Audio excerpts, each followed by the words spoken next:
आपका अपना channel Edu परिचर्चा में स्वागत है। यह इडुटेरिया का प्रैक्टिस सेट नंबर 45 है। इसका पहला क्वेश्चन है, बसहोली शैली किस राज्य से संबंधित है? तो हिमाचल प्रदेश से। फड़ चित्रकला, फड़ चित्रकला, फड़ चित्रकला जो है राजस्थान से संबंधित है। किशनगढ़ शैली यह भी राजस्थान से है।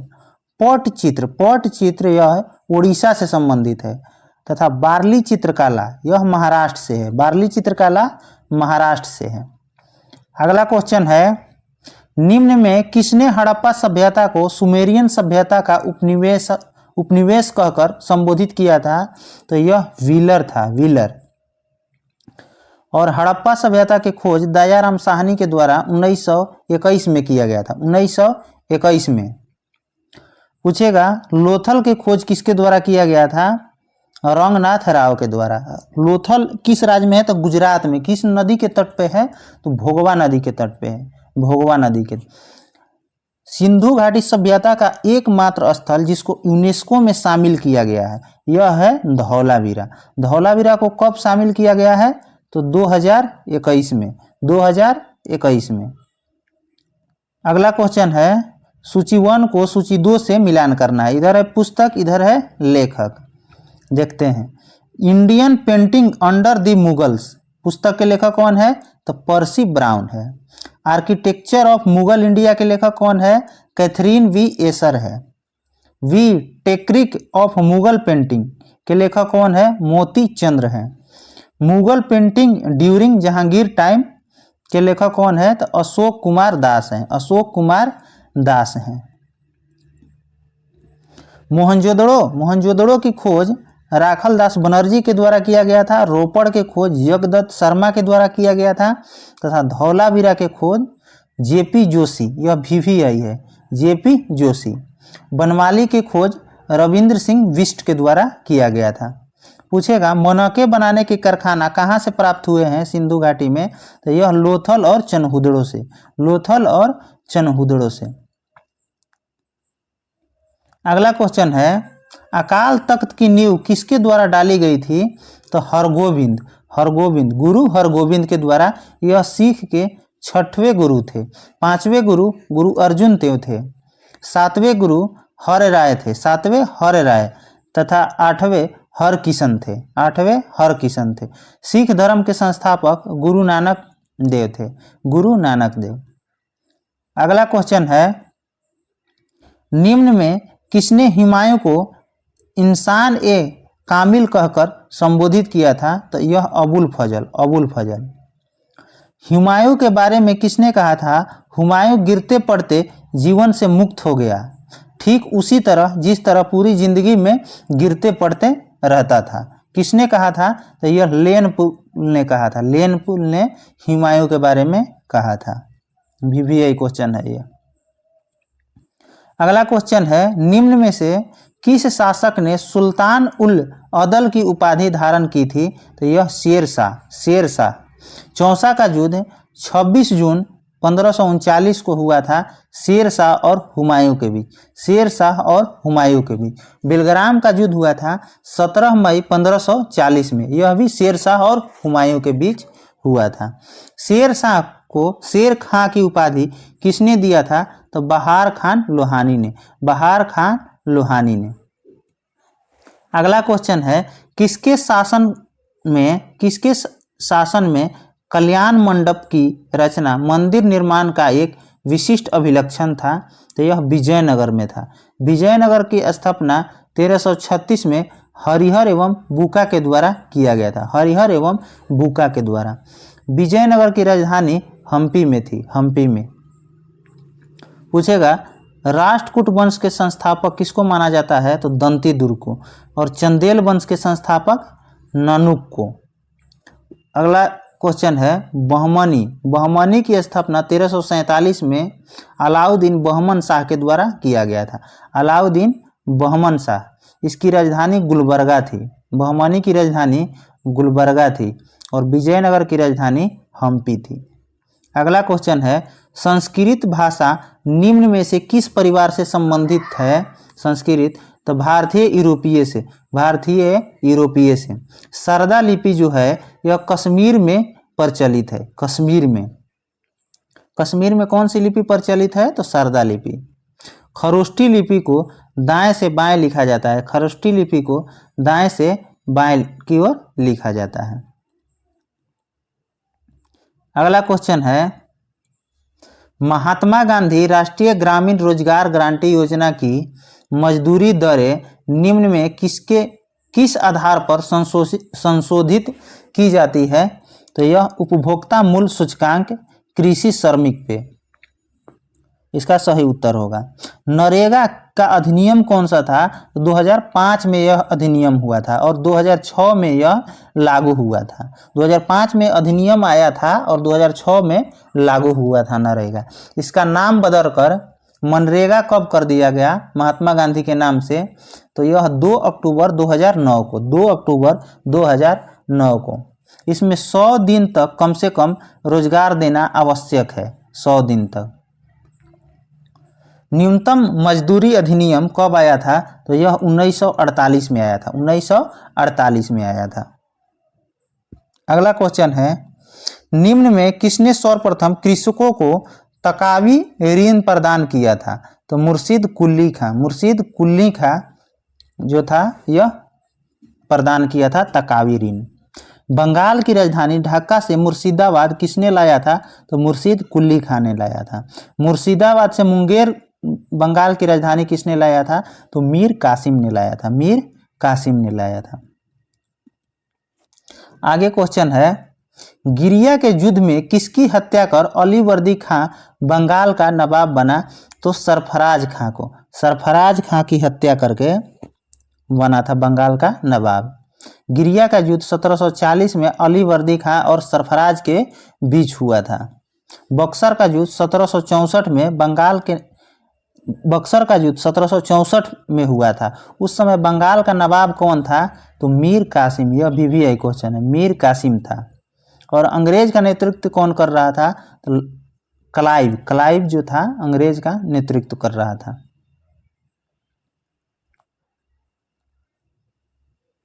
अगला क्वेश्चन है, निम्न में किसने नौसेना बोर्ड की स्थापना की थी? तो यह टीपू सुल्तान ने की थी। प्रथम आंग्ल मैसूर युद्ध 1767 से 69 के बीच में हुआ था। किसके बीच हुआ था? तो हैदर अली और अंग्रेज के बीच जिसमें हैदर अली विजयी हुआ था। कहाँ हुआ था? तो मद्रास में, और मद्रास की संधि के तहत भी समाप्त हुआ था यह युद्ध। आगे क्वेश्चन है, जॉर्ज बार्लो के शासनकाल में बेलोर का सिपाही विद्रोह किस वर्ष हुआ था? तो यह 1806 में हुआ था। जॉर्ज बार्लो का कार्यकाल कब से कब तक था? तो 1805 से 7 तक, 2 वर्ष के लिए यह था। अमृतसर की संधि कब हुआ था? तो 1809 में रंजीत सिंह और अंग्रेज के बीच हुआ था। प्रथम आंग्ल नेपाल युद्ध कब हुआ था?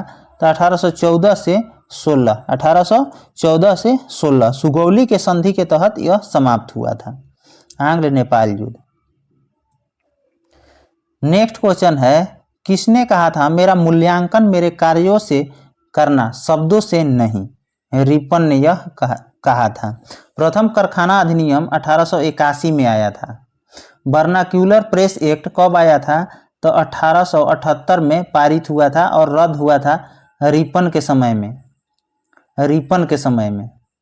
किसके समय में आया था? तो लॉर्ड लिटन के समय में आया था। लिटन का कार्यकाल 1776 से 80 और रिपन का कार्यकाल 80 से 84 था। अगला क्वेश्चन है, संविधान के किस अनुच्छेद में विनियोग विधेयक का उल्लेख किया गया है? तो अनुच्छेद 114। विनियोग विधेयक क्या है? तो यह सरकार को वित्तीय वर्ष के दौरान संचित निधि से धन निकालने की अनुमति देने वाला एक कानून होता है, विनियोग विधेयक। अगला क्वेश्चन है, भारत के संविधान में निम्न में किसे संशोधित नहीं किया जा सकता है? तो न्यायिक समीक्षा किस देश के संविधान से लिया गया है? तो यूएसए के संविधान से। तथा मौलिक अधिकार भी यूएसए के संविधान से लिया गया है। राज्य के नीति निर्देशक सिद्धांत यह आयरलैंड के संविधान से प्रेरित है। प्रस्तावना की भाषा यह ऑस्ट्रेलिया के संविधान से लिया गया है। ऑस्ट्रेलिया के संविधान से लिया गया है। आगे क्वेश्चन है,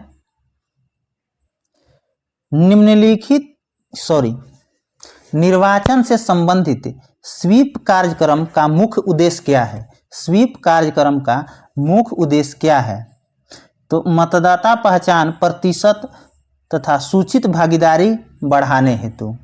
मतदाता मतदान प्रतिशत और सूचित भागीदारी बढ़ाने हेतु। निर्वाचन आयोग किस अनुच्छेद में है? तो 324 से 329 के बीच में है। निर्वाचन आयोग का गठन कब हुआ था? तो 25 जनवरी 1950 को। 25 जनवरी 1950 को। निम्नलिखित में किन चोटियों का उनके राज्य के साथ मिलान सही है? तो 1, 2, 4, 1, 2, 4 तीसरा का नहीं है। दोदा बेटा जो है तमिलनाडु में है। यह नीलगिरी की सबसे ऊंची चोटी है। नंदा देवी जो है उत्तराखंड में है। अनाईमुडी कर्नाटक में दिया हुआ है। कर्नाटक में नहीं बल्कि केरल में है। सारामती यह नागालैंड में है। सारामती यह VVI क्वेश्चन है। सारामती किस राज्य में है? तो नागालैंड में है। आगे क्वेश्चन है, अरावली की सबसे ऊंची चोटी कौन सी है? तो गुरु शिखर। अरावली की सबसे ऊंची चोटी गुरु शिखर है। अगला क्वेश्चन है, पृथ्वी के भूगर्भिक इतिहास के किस युग में डायनासोर अपने सबसे बड़े आकार तक पहुंचे थे? तो इसका सही उत्तर है क्रेटेशियस।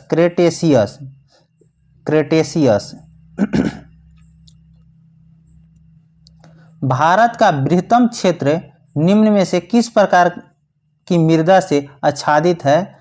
तो इंसेप्टी मृदा से। पृथ्वी के भूभाग पर 30% पर पर्वत है और 27% भाग पर पठार है तथा 43% भाग पर मैदान है। अगला क्वेश्चन है, कोरापुट खान किस राज्य में स्थित है? तो यह उड़ीसा में है। कोरापुट खान उड़ीसा में है। नवेली कोयला क्षेत्र यह तमिलनाडु में है। नवेली कोयला क्षेत्र यह तमिलनाडु में है। निम्न में कौन सा अपर्दन मूलक मैदान का उदाहरण है? अपर्दन मूलक मैदान का उदाहरण है तो इनमें से सभी। फिनलैंड का मैदान, उत्तर यूरोप का मैदान, कनाडा का पूर्वी क्षेत्र का मैदान। एयरडांग मैदान जो है पवन से निर्मित होता है तथा लोयस का मैदान भी पवन से निर्मित होता है। अगला क्वेश्चन है, निक्षेपण की क्रिया के द्वारा नदियाँ, हिमानी, सागरीय तरंगों से जो मैदान का निर्माण होता है उसे क्या कहा जाता है? तो निक्षेपण मूल मैदान। अंडे की टोकरी के समान दिखने वाली स्थलाकृति कौन सी है? तो ड्रमलिन है। अंडे की आकार की समान दिखाई देने वाली स्थलाकृति ड्रमलिन है। अगला क्वेश्चन है, इलेक्ट्रॉन सूक्ष्मदर्शी चतुष सूक्ष्मदर्शी से अधिक आवर्धन क्यों देती है? तो इसका सही उत्तर है, इलेक्ट्रॉन की तरंगदैर्घ्य चतुष प्रकाश की तरंगदैर्घ्य से कम होती है। और इलेक्ट्रॉन सूक्ष्मदर्शी की खोज नॉल और रुस्का के द्वारा किया गया था तथा सूक्ष्मदर्शी का आविष्कार जेड जॉनसन के द्वारा किया गया था। आगे क्वेश्चन है, निम्न में कौन सा असंपर्क बल नहीं है? असंपर्क बल नहीं है तो घर्षण बल। कौन कौन है? तो गुरुत्वाकर्षण बल, चुंबकीय बल, स्थिर वैद्युत बल। जी का मान क्या होता है? बड़ा जी का मान 6.67 10 के पावर 11 न्यूटन मीटर पर kg स्क्वायर। 6.67 गुना 10 के पावर -11 न्यूटन मीटर स्क्वायर पर kg स्क्वायर। अगला क्वेश्चन है, निलंबन के संबंध में असत्य कथन का चयन करें। तो असत्य है, निलंबन अस्थायी होता है, यह गलत है। सही वाला को देख लेते हैं। यह एक विषमांग मिश्रण है। सभी कणों के नीचे बैठने पर निलंबन समाप्त हो जाता है। निलंबन कण प्रकाश की किरणों को फैला देता है। यह तीनों कथन सत्य है। मिश्रण दो प्रकार के होते हैं, समांग और विषमांग मिश्रण। समांग मिश्रण और विषमांग मिश्रण। जल में कठोरता किसकी उपस्थिति के कारण आ जाती है? तो कैल्शियम मैग्नीशियम के क्लोराइड तथा सल्फेट के कारण। अस्थायी कठोरता कैल्शियम मैग्नीशियम के बाइकार्बोनेट के द्वारा आ जाता है। अगला क्वेश्चन है, सल्फ्यूरिक अम्ल का मोलर विलयन बराबर होता है? तो 2n विलयन के बराबर। 2n विलयन के बराबर। शुद्ध जल की मोलारता कितना होता है? तो 55.56 मोल प्रति लीटर। 55.56 मोल प्रति लीटर शुद्ध जल का मोलारता होता है। अगला क्वेश्चन है, पुंकेसर अपने पराग कोषों से और पतियों से भी किसमें परस्पर मिले होते हैं? तो कंपोजिटी। और कंपोजिट जो ग्रुप होता है उसमें गेंदा तथा चमकदार फूल सभी आते हैं। सूर्यमुखी का भी फूल उसी के अंतर्गत आता है, कंपोजिट के अंतर्गत। सुलनेसी संघ में कौन कौन आते हैं? तो आलू मिर्च बैगन। आलू मिर्च बैगन। रोजेसी में कौन आते हैं? तो सेव और नाशपाती। सेव और नाशपाती। लिग्युमिनेसी में कौन आते हैं? तो इमली तथा दलहन फसल। इमली तथा दलहन फसल। आगे क्वेश्चन है, मानवों में ध्वनि किसके द्वारा उत्पन्न होता है? तो वाक्य यंत्र के द्वारा। वाक्य यंत्र के द्वारा। ध्वनि की तीव्रता डेसिबल के द्वारा मापा जाता है। डेसिबल के द्वारा। पुलित्जर पुरस्कार विजेता प्रथम भारतीय निम्न में कौन है? पुलित्जर पुरस्कार विजेता प्रथम भारतीय निम्न में कौन है? तो गोविंद बिहारी लाल। गोविंद बिहारी लाल। इसकी शुरुआत पुलित्जर पुरस्कार के 1917 में हुआ था और पत्रकारिता में यह पुरस्कार दिया जाता है। आगे क्वेश्चन है, परिचकली लोक नृत्य का संबंध किस राज्य और केंद्र शासित प्रदेश से है? तो यह लक्षद्वीप से है। अमीनी द्वीप भी लक्षद्वीप में ही स्थित है। यक्षगान यह कर्नाटक का लोक नृत्य है। असम का कौन कौन सा है? तो बिहू बगरुम्बा बिछुआ तथा संथार। आगे क्वेश्चन है, अंतर्राष्ट्रीय आणविक ऊर्जा एजेंसी IAEA की स्थापना किस वर्ष की गई थी? तो 1957 में और इसका मुख्यालय वियना में है। नाटो की स्थापना 1949 में हुआ था। नाटो की स्थापना 1949 में हुआ था। केंद्रीय कपास अनुसंधान संस्थान कहाँ स्थित है? तो यह नागपुर में है। नागपुर में केंद्रीय कपास अनुसंधान संस्थान नागपुर में है। तथा केंद्रीय गाना प्रजनन केंद्र कोयम्बटूर में। केंद्रीय गाना प्रजनन केंद्र कोयम्बटूर में स्थित है। भारत में प्रथम कृषि विज्ञान केंद्र की स्थापना की गई थी 1974 में। 1974 में कहाँ इसका मुख्यालय है? तो पांडिचेरी में। भारतीय कृषि अनुसंधान संस्थान का मुख्यालय कहाँ है? तो नई दिल्ली में है। नई दिल्ली। राष्ट्रीय आय का अनुमान प्रथम बार सरकारी डाटा आकलन कब जारी किया गया था? तो 1950-51 में। 1950-51 में राष्ट्रीय आय का अनुमान सर्वप्रथम किसने लगाया था? तो दादा भाई नौरोजी ने। प्रति व्यक्ति आय उस समय कितना आया था? तो 20 रुपया। 20 रुपया। आगे क्वेश्चन है, ऐसी स्थिति जिसमें मुद्रास्फीति तथा मंदी दोनों ही स्थितियां साथ साथ बनी रहे क्या कहलाती है? स्टैगफ्लेशन कहलाती है।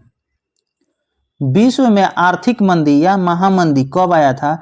तो 1929 में आया था।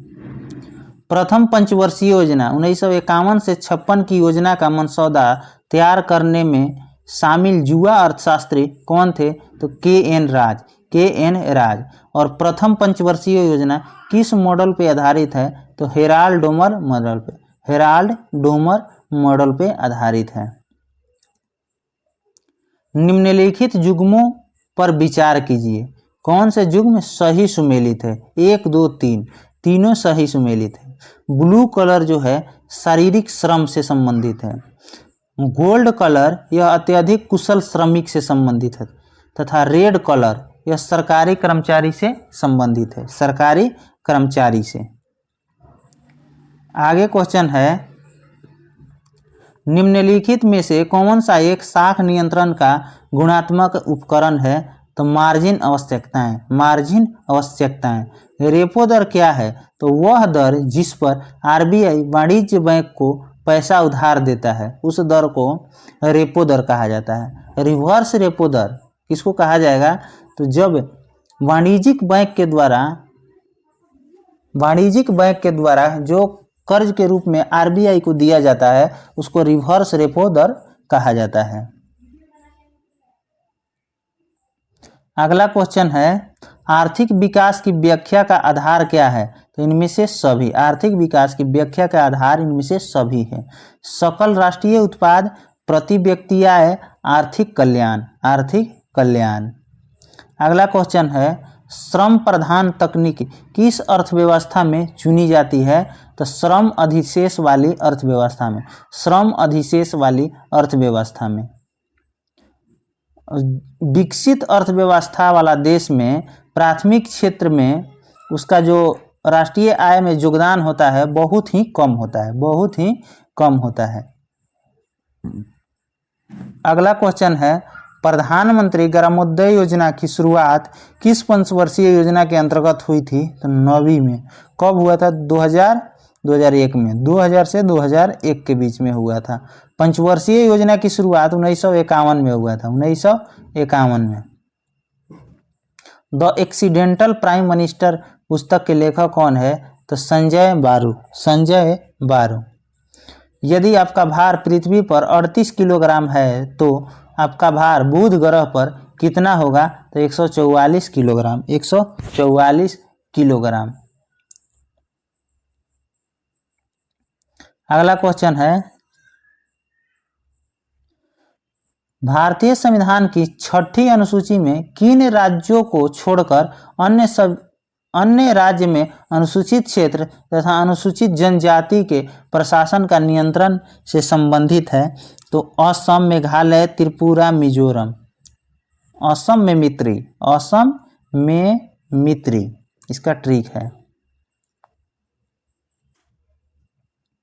आगे क्वेश्चन है, रूस में यूराल पर्वत किस प्रकार का पर्वत है? तो पुराने वलित पर्वत, पुराने वलित पर्वत। बादलों का आकार किस पर निर्भर करता है? तो वाष्पीकरण के चक्र पे, वाष्पीकरण के चक्र पे। बारिश तथा हिमपात एक साथ होने की अवस्था को क्या कहा जाता है? तो बर्फीली बारिश, बर्फीली बारिश जिसको ब्लिजार्ड इंग्लिश में कहा जाता है, ब्लिजार्ड।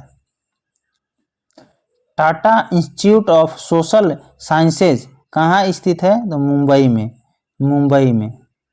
कुछ स्मरणीय तथ्य है, इसको देखते हैं। राजराज प्रथम ने तंजौर में राजराजेश्वर का शिव मंदिर का निर्माण करवाया था। चोल प्रशासन में भाग लेने वाले उच्च पदाधिकारी को पेरुंदरम तथा निम्न पदाधिकारी को सेरुंदरम कहा जाता था। संपूर्ण चोल साम्राज्य 6 मंडल या प्रांत में विभक्त था। चोल काल में भूमि कर उपज का 1/3 भाग होता था, 1/3 भाग होता था। आगे क्वेश्चन है, ब्राह्मण को दी जाने वाली कर मुक्त भूमि को चतुर्वेदी मंगलम कहा जाता था, चतुर्वेदी मंगलम कहा जाता था। चोल काल में कलंजू सोने के सिक्के थे, कलंजू जो था सोने के सिक्के को कहा जाता था। तमिल साहित्य का त्रिरत्न किसको कहा जाता है? तमिल साहित्य का त्रिरत्न किसको कहा जाता है? कम्बन, ओटकुट्टन तथा पुगलेंदी को। कन्नड़ साहित्य का त्रिरत्न किसको कहा जाता है? पंपा, पोना, राना, पंपा, पोना, राना। ये दोनों को ध्यान रखना है। तमिल साहित्य का कहेगा तो कम्बन, ओटकटन तथा पुगलेंदी तथा कन्नड़ साहित्य का त्रिरत्न कहा जाएगा तो पंपा, पूर्णा तथा रन्ना। नेक्स्ट है विष्णु के उपासक अलवार, विष्णु के उपासक अलवार तथा शिव के उपासक नयनार संत कहलाते थे, नयनार संत कहलाते थे। अगर आपको कोई भी आंसर पे डाउट है तो यहाँ से आप आंसर मैच करके देख सकते हैं। अगर आपको इसका पीडीएफ चाहिए तो कमेंट बॉक्स में हमारे टेलीग्राम चैनल का लिंक डाल दिया जाएगा, वहाँ से आप जाकर इसका पीडीएफ डाउनलोड कर सकते हैं। धन्यवाद।